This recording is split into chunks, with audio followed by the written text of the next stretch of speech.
Hey guys, if you are not being able to install WhatsApp Messenger in your device, today's video I'm going to show you how you can fix it. So first thing first, you have to launch your settings. Scroll below until you see the apps button. Then here you have to search for Google Play Services. Type in Google Play Services and then search. You will see Google Play Services, open it.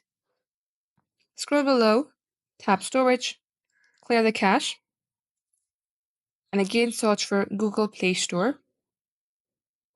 You will see Google Play Store, open this as well.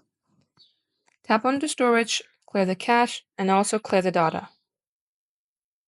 Now once it is so, you will see the three-dot icon here. Tap onto it and you have to uninstall all the updates.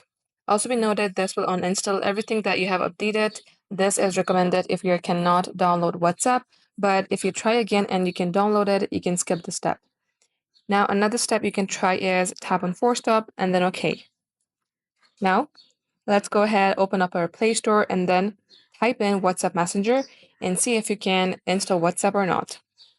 If you're still having problem, then make sure that your software is updated as well. Go to the home page of your settings, scroll all the way below and then tap on Software Update. If you see any updation available, make sure that you tap onto it and update your service. Once it is so, restart your device and just like so, you will be able to install WhatsApp.